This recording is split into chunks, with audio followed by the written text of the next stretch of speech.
चलिए, आज जो है बौद्ध धर्म का पार्ट 2 हम लाए हैं।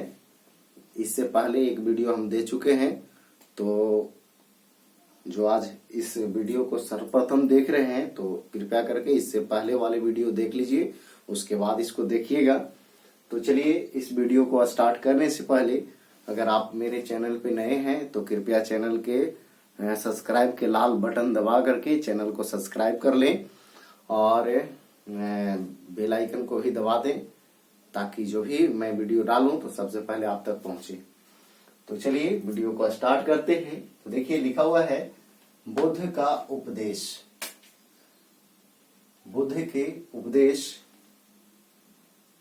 अब देखिएगा, गौतम बुद्ध जो थे वो अपना उपदेश जो है पाली भाषा में दिए थे। किस भाषा में? पाली भाषा में। इंपॉर्टेंट क्वेश्चन है, आता है एग्जाम में। तो किस भाषा में उपदेश दिए थे? तो पाली भाषा में। अब देखिएगा, प्रथम उपदेश जो था उनका वो सारनाथ में दिया गया था। ऐसे जनरली क्वेश्चन आपको यही आता है कि गौतम बुद्ध सर्वप्रथम उपदेश कहाँ दिए थे? तो सारनाथ में। और सारनाथ के कहा? तो ऋषि पतनम।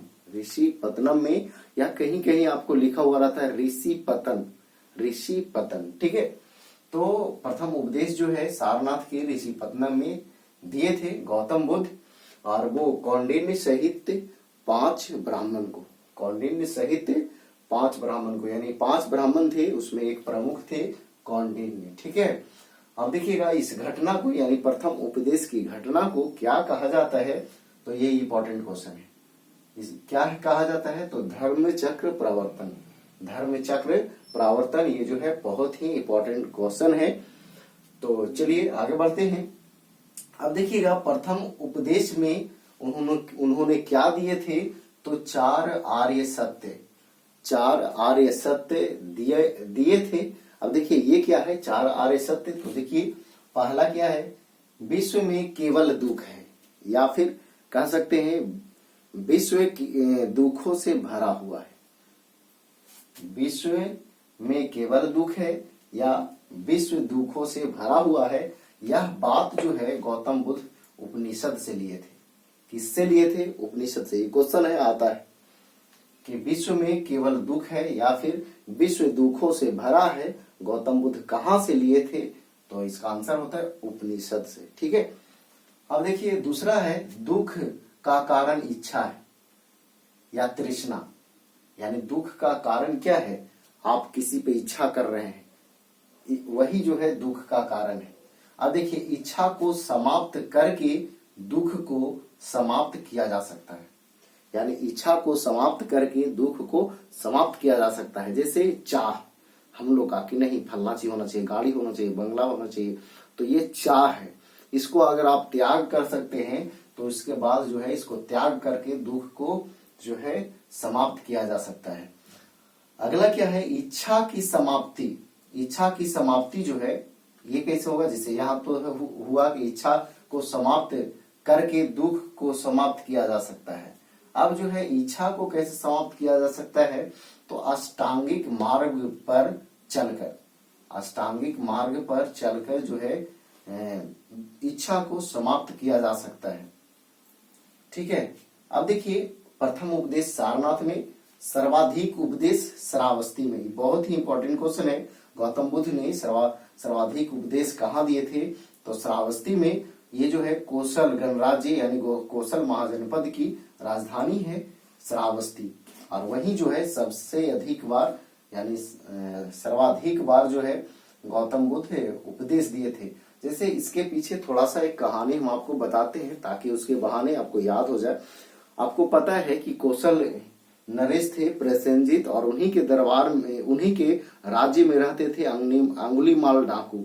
तो आपको पता है कि एक बार की बात है, जब गौतम बुद्ध जंगल की ओर जा रहे थे तो उधर जो है जिस ओर अंगुलीमाल रहता था उस ओर जो है राजा द्वारा सैनिकों को जो है पहरा दिया जाता था, ताकि उधर कोई व्यक्ति जाए नहीं, और अगर जाए तो उसका शिकार न बने अंगुलीमाल डाकू का। तो वही जो है एक बार की बात है, जब गौतम बुद्ध जो है आगे की ओर बढ़ रहे थे, तब जो है सैनिकों ने मना किया कि उधर नहीं जाओ, उधर जो है अंगुलीमाल डाकू रहता है, जो है उधर जाइएगा तो आपका जान का खतरा है, वो जो है आपको मार देगा। तब गौतम बुद्ध बोलते हैं कि हम जो है सिर्फ आगे बढ़ते हैं, पीछे की ओर बढ़ना हमें पसंद नहीं है।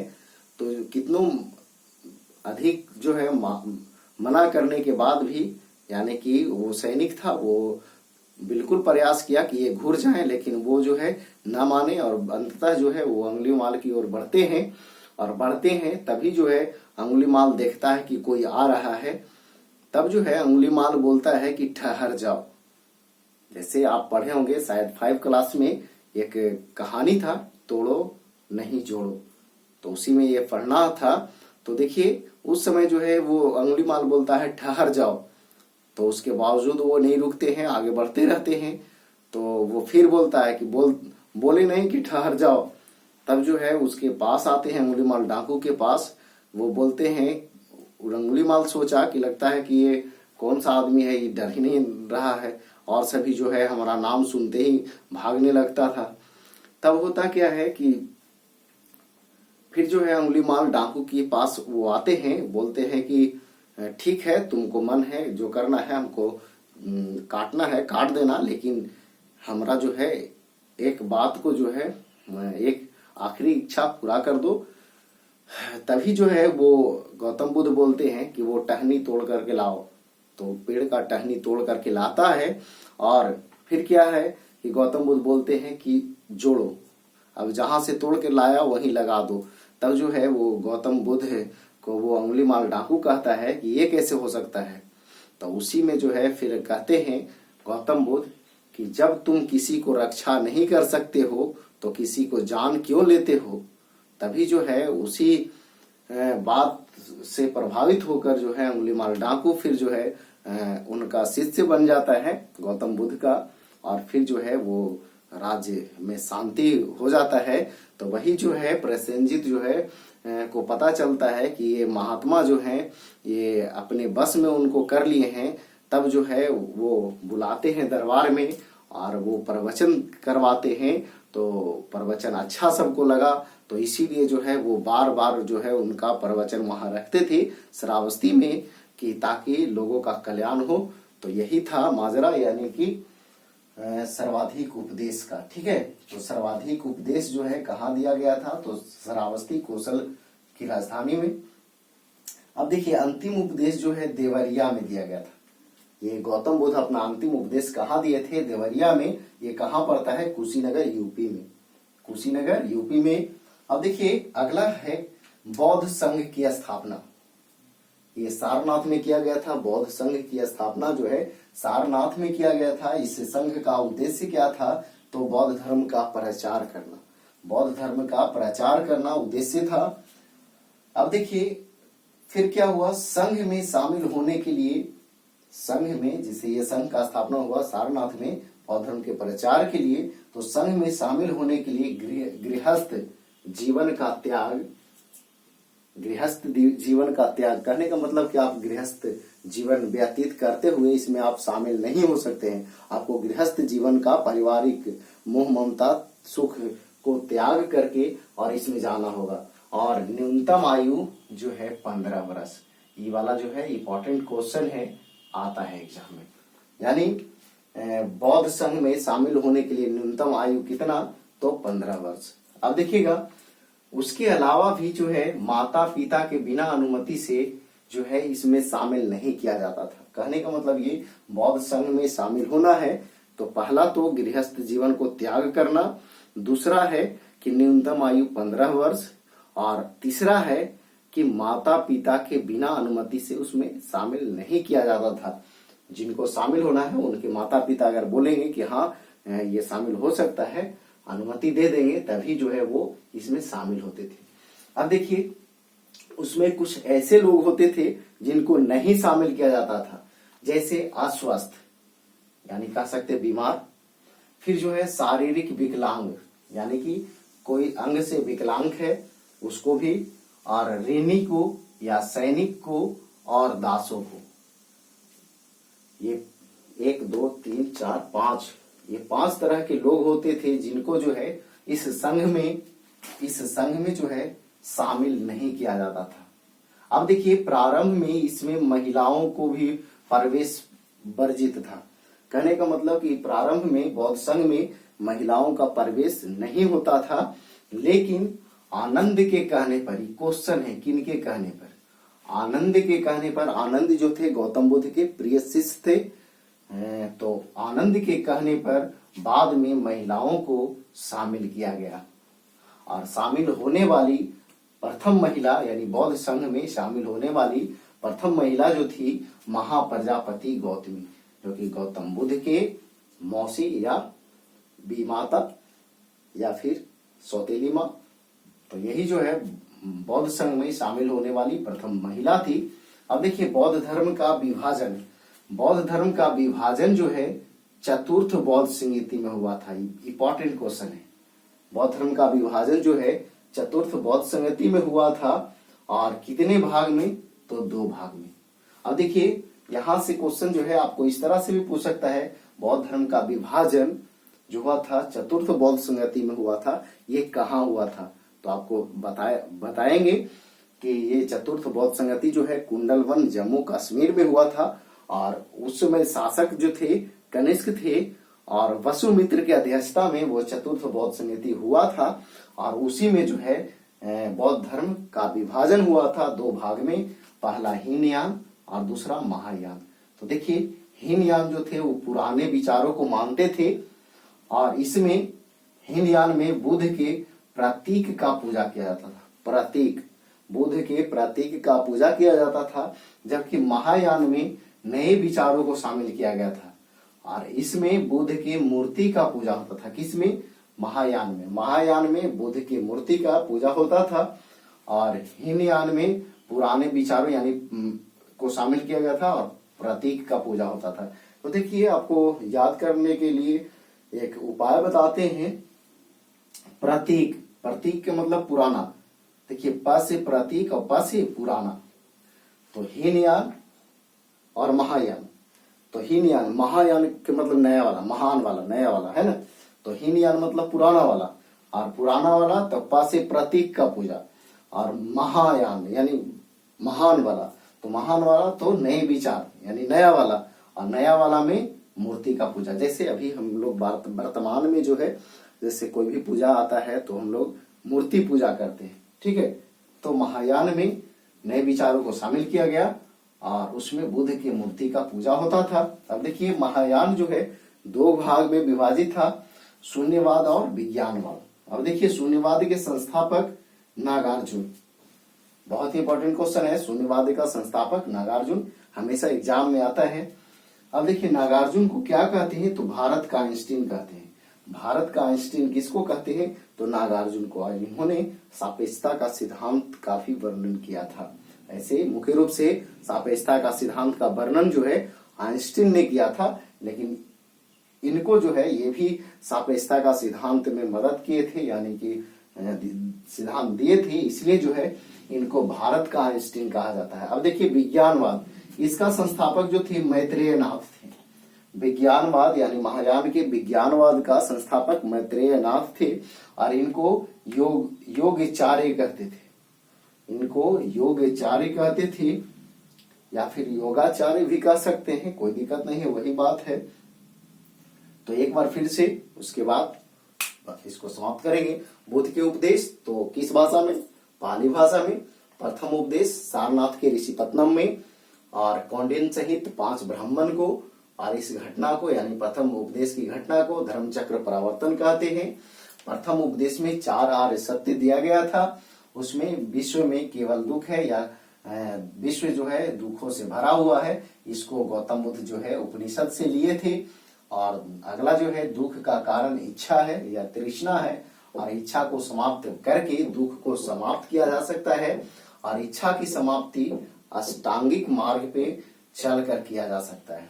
अब देखिए सर्वाधिक उपदेश उन्होंने श्रावस्ती में दिया था, जो कौशल की राजधानी थी, और अंतिम उपदेश देवरिया कुशीनगर यूपी में दिए थे।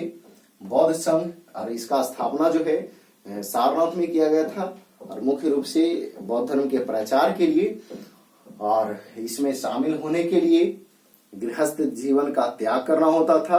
न्यूनतम आयु 15 वर्ष होना चाहिए, फिर जो है आपके माता पिता से अनुमति मिलना चाहिए, फिर जो है अस्वस्थ व्यक्ति, शारीरिक विकलांग व्यक्ति, फिर जो है ऋणी व्यक्ति, सैनिक या दास, ये सब लोगों का इसमें प्रवेश वर्जित था।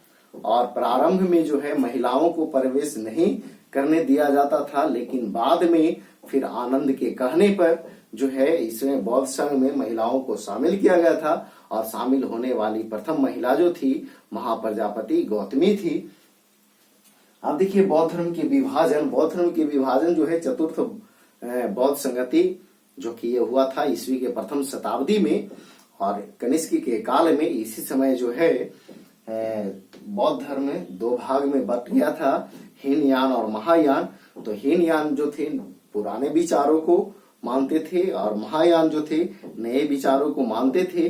और हीनयान में प्रतीक का पूजा यानी पुराना में प्रतीक का पूजा, और नया यानी महायान में नया वाला में बुद्ध के मूर्ति का पूजा। अब देखिए महायान जो है दो भाग में विभाजित था, पहला शून्यवाद, दूसरा विज्ञानवाद। तो देखिए शून्यवाद का संस्थापक नागार्जुन थे, और नागार्जुन को भारत का आइंस्टीन कहते हैं। फिर आपका विज्ञानवाद, इसका संस्थापक मैत्रेय नाथ थे, इनको योगाचार्य कहते थे। देखिए अभी समाप्त नहीं हुआ है, इसमें और हम लिखेंगे। तो देखिए अगर स्क्रीनशॉट करना चाहते हैं तो करिए, इसको मिटाते हैं।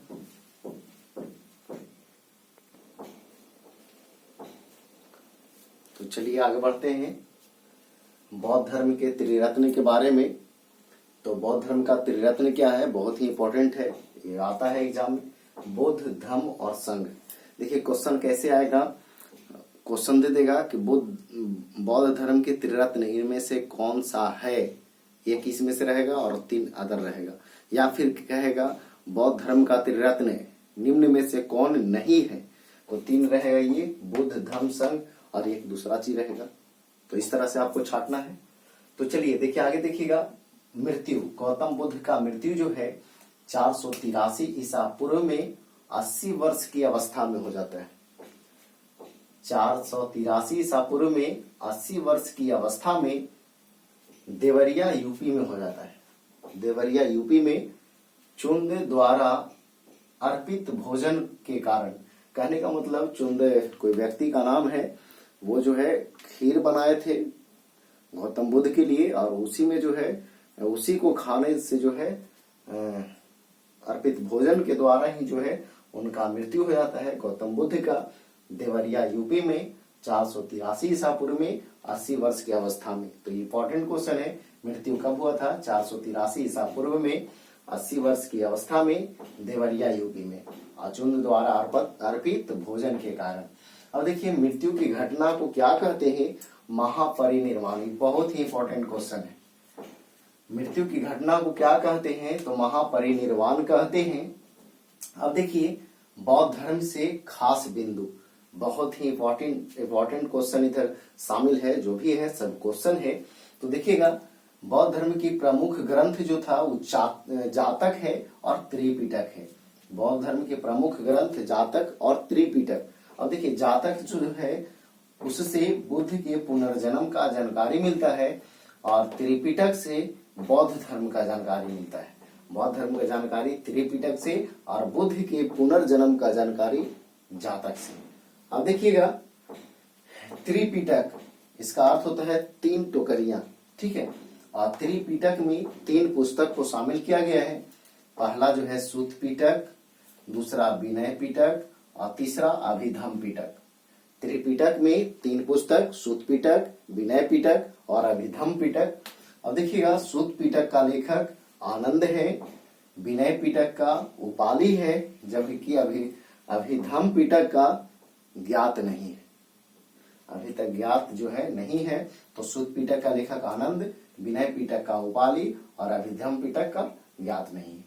अब देखिए सूत पिटक से जानकारी मिलता है बुद्ध के उपदेश का, यानी गौतम बुद्ध के उपदेश का जानकारी मिलता है सूत पिटक से, और विनय पिटक से बौद्ध संघ का जानकारी मिलता है, जबकि अभिधम्म पिटक से यानी कि बुद्ध के आध्यात्मिक एवं दार्शनिक विचारों का संकलन का जानकारी मिलता है।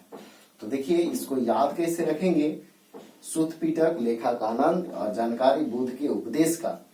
तो देखिए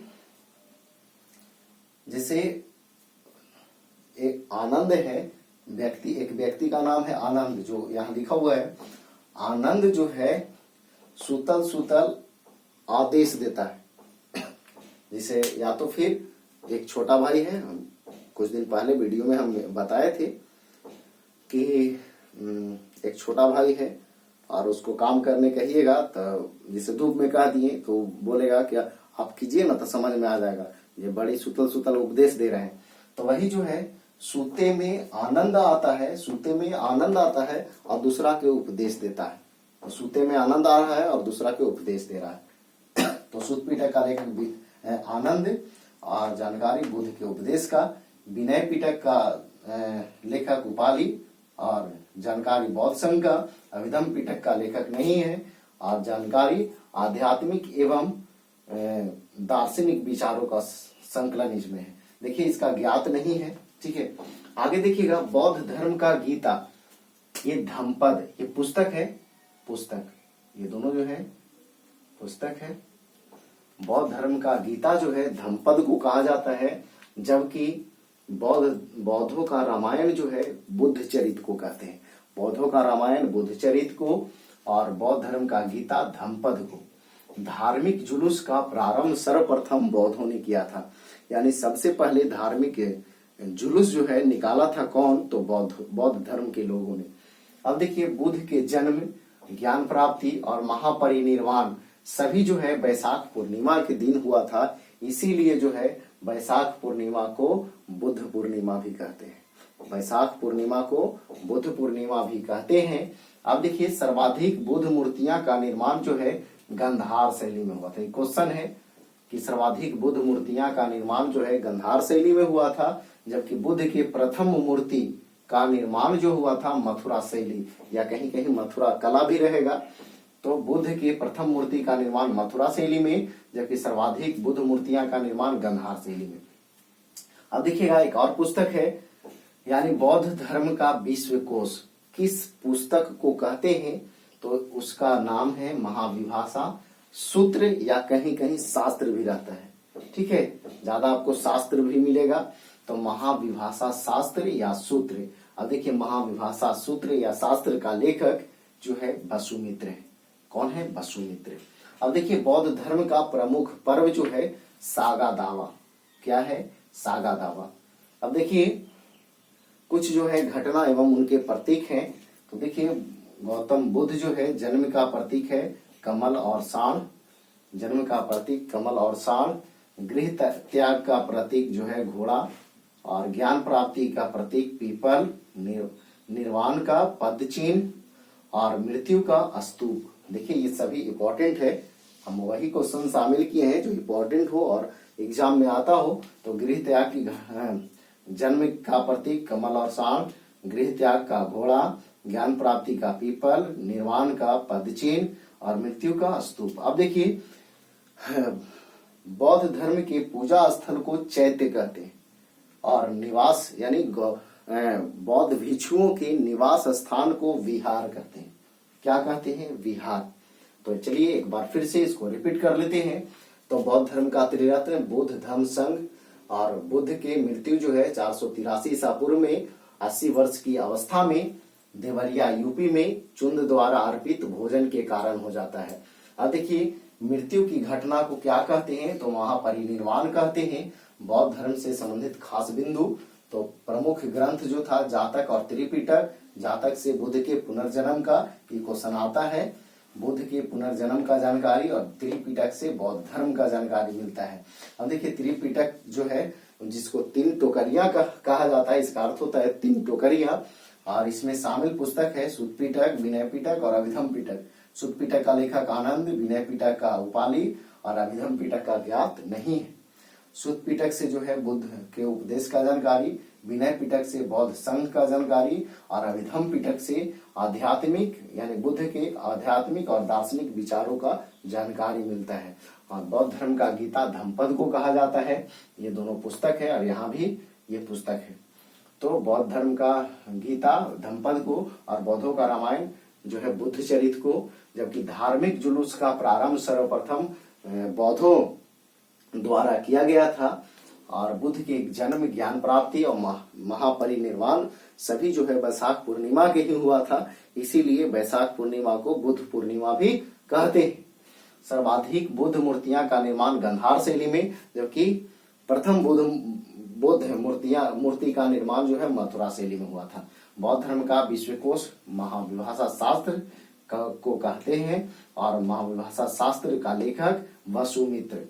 बौद्ध धर्म का प्रमुख पर्व था सागादावा और बौद्ध धर्म के पूजा स्थल को चैत्य और बौद्ध भिक्षुओं के निवास स्थान को विहार कहते हैं। और बुद्ध के जन्म के घटना का प्रतीक है कमल और साण, गृह त्याग की घटना का घोड़ा, ज्ञान प्राप्ति पीपल, निर्वाण जो है पदचिन्ह और मृत्यु जो है स्तूप। अब देखिए इसमें एक बहुत ही इंपॉर्टेंट टॉपिक जो है आपको रुका हुआ है, तो उसके लिए जो है हम एक वीडियो दे चुके हैं। इसमें छूटा जो हम नहीं करा रहे हैं वो है बौद्ध सभाएं। बौद्ध सभाएं कहने का मतलब ये कि बौद्ध सभाएं यानी बौद्ध संगतियां 4 गो हुई थी। प्रथम, दूसरा, तीसरा, चौथा। पहला हुआ था 483 में ईसा पूर्व में, और दूसरा 383 ईसा पूर्व में, और तीसरा 255 ईसा पूर्व में, और चौथा ईस्वी के प्रथम शताब्दी में हुआ था। पहला जो हुआ था अजातशत्रु के काल में, दूसरा जो हुआ था कालाशोक के काल में, और तीसरा अशोक के काल में, और चौथा कनिष्क के काल में। फिर जो है आपको बताए थे, पहला हुआ था राजगृह में, दूसरा वैशाली में, तीसरा पाटलिपुत्र में, और चौथा कुंडलवन जम्मू कश्मीर में। पहला का अध्यक्षता किया था महाकश्यप, और दूसरा का सावाकामी, तीसरा का मोगलीपुत्र तीस, और चौथा का वसुमित्र जिसका उपाध्यक्षता किए थे अश्वघोष। और ये सभी के बारे में वीडियो जो है एक पहले वीडियो दे चुके हैं, उसको देख लीजिएगा, क्लियर हो जाएगा पूरा। उस ढंग से आपको ट्रिक के माध्यम से याद कराया हुआ है, तो इसको देखने के बाद जो है वो वीडियो आप देख लीजिएगा। आप मेरे चैनल पे लास्ट तक बने रहें, इसके लिए धन्यवाद। तो पढ़ते रहें, रिवीजन करते रहें। अगर स्क्रीनशॉट करना है तो साइड होते हैं, आप स्क्रीनशॉट कर लीजिए।